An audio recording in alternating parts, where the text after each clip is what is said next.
بسم اللہ الرحمن الرحیم۔ اپنی جگہ میں ہر شخص کو ایک خاص کرسی دیں، ایک اچھی جگہ بٹھائیں، دل کے قریب کریں اور کرتے جائیں۔ اس کے لیے جھکیں، اہمیت دیں، عاجزی دکھائیں، پھر اطمینان سے مشاہدہ کریں کہ کیا وہ اپنا توازن کھونے لگا ہے، اور اگر ایسا ہے تو اسے وہیں بیٹھا رہنے دیں۔ جگہ نہ چھینیں مگر خود وہاں سے ہجرت کر جائیں۔ ہر سال دل کو کچھ نہ کچھ بدل دیتا ہے، کبھی زخم دے جاتا ہے، کبھی مرہم رکھ جاتا ہے۔ دعا ہے 2026 تمہیں پھر سے مسکرانے، سنورنے اور کھلنے کا ہنر واپس دے جائے، جہاں دل کو سکون ملے، روح کو چین ملے اور زندگی کو نئی روشنی ملے انشاءاللہ۔ جب آپ بدترین حالات میں ہوں تو دھیان دیں کہ کون ہے جو بھی آپ میں خوبصورتی دیکھتا ہے۔ دھیان دیں کہ کون ہے جو آپ پر رحم کرتا ہے اور آپ کے لیے 70 عذر تلاش کرتا ہے۔ جب آپ غائب ہوں اور کسی سے ملنا نہ چاہیں تو دھیان دیں کہ کون ہے جو آپ کو تلاش کرتا ہے اور آپ کے قریب رہنا چاہتا ہے۔ جب آپ بجھے ہوئے ہوں تو دھیان دیں کہ کون ہے جو آپ کی توانائی بحال کرنے کی کوشش کرتا ہے اور آپ کے چہرے پر مسکراہٹ لاتا ہے۔ محبت اسی وقت ظاہر ہوتی ہے جب ہم مشکل اور کمزوری کے لمحات میں ہوں۔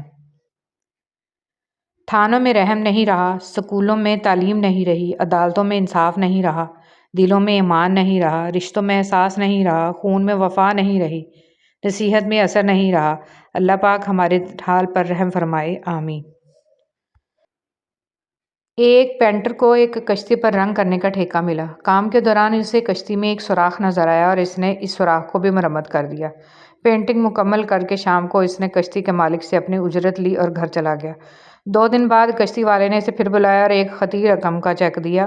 پینٹر کے استفسار پر اس نے بتایا کہ اگلے دن اس کے بچے بغیر اس کے علم میں لائے کشتی لے کر سمندر کی طرف نکل گئے، اور پھر جب اسے خیال آیا کہ کشتی میں تو ایک سوراخ بھی تھا تو وہ بہت پریشان ہو گیا، لیکن شام بچوں کو ہنستے مسکراتے آتے دیکھا تو خوشگوار حیرت میں مبتلا ہو گیا۔ اس نے پینٹر سے کہا کہ یہ رقم تمہارے احسان کا بدل تو نہیں، مگر میری جانب سے تمہارے لیے محبت کا ایک ادنیٰ اظہار ہے۔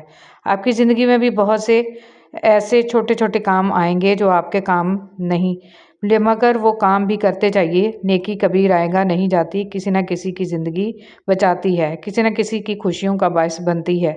مثبت سوچ اور مثبت کردار ہی کامیابی ہے۔ اخلاق کا تعلیم سے کوئی لینا دینا نہیں۔ میں نے ان پڑھ لوگوں کو انتہائی باتمیز اور تعلیم یافتہ لوگوں کو انتہائی بدتمیز دیکھا ہے۔ اچھے لفظ تخلیق کرنے کے ساتھ اچھے رویے بھی تخلیق کرنے چاہیے۔ لفظ کتابوں میں زندہ رہتے ہیں، کچھ رویے دلوں میں زندہ رہتے ہیں۔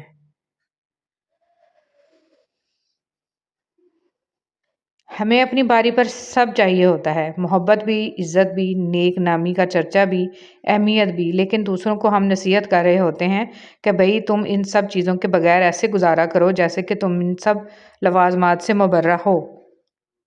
کچھ لوگ اپنے آپ کو فرشتہ تصور کرتے ہیں، اور وہ ہوتے بھی ہیں، لیکن ان کی صفت عزرائیل جیسی ہوتی ہے، یعنی موت کا فرشتہ۔ صحبت ان کی اختیار کریں جن کے درمیان گناہ کرتے ہوئے شرم آئے، اور ایسے لوگوں سے پرہیز کریں جن کے درمیان رہ کر نیکی کرتے شرمندگی محسوس ہو۔ رشتے خوبصورت آواز، اونچے مرتبے اور خوبصورت چہرے سے نہیں بنتے، بلکہ خوبصورت دل اور نہ ٹوٹنے والے بھروسے سے بنتے ہیں۔ حضرت علی رضی اللہ تعالیٰ عنہ نے فرمایا، غریبوں کے ساتھ بیٹھا کرو تاکہ تم شکر گزار بنو۔ حضرت علی رضی اللہ تعالیٰ عنہ نے فرمایا، مظلوم اور نمازی کی آہ سے ڈرو، کیونکہ آہ کسی کی بھی ہو عرش کو چیر کر اللہ کے پاس جاتی ہے۔ سب کچھ پاس ہو کر بھی اگر بے سکونی ہے تو سمجھ لو تمہارا دل دنیاوی چیزیں نہیں چاہتا، بلکہ وہ اللہ سے جڑنے کے لیے تڑپ رہا ہے۔ خود کو اللہ سے جوڑ لو، ہمیشہ کا سکون تمہارا مقدر بن جائے گا انشاءاللہ۔ اللہ کی مصلحت۔ تم یہ خیال کرتے ہو کہ تم پر ظلم کیا جا رہا ہے، حالانکہ وہ تو رائی کے دانے کے برابر بھی ظلم نہیں کرتا۔ وہ تمہاری تڑپ کو جانتا ہے، تمہیں سمجھتا ہے، بس وہ تمہیں آزماتا ہے تاکہ تم دنیا کی زندگی میں سرخرو ہو کر آخرت میں بلند ترین مقام مل سکے۔ لوگوں کے منہ پر تعریف کرنے والے نہ بنیں، بلکہ اللہ کی بارگاہ میں اس کا نام لے کر تعریف کریں، اس کا نام لے کر دعا کریں، اپنی دعاؤں میں شامل حال کر لیں۔ محبت، عزت اور احترام کا دوسرا درجہ دعاؤں میں یاد رکھنا ہے، پتہ نہیں کب کس کی دعا قبول ہو جائے۔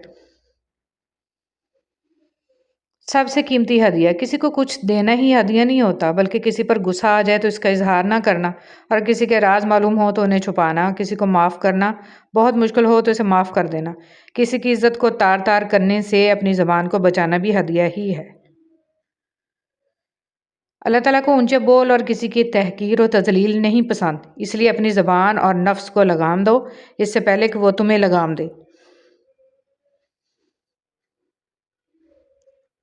ایک مرنے والے انسان کو نہیں معلوم کہ تم نے اس کے لیے کتنے آنسو بہائے، لیکن ایک زندہ انسان کو مرتے دم تک یاد رہے گا کہ تمہاری وجہ سے اس نے کتنے آنسو بہائے۔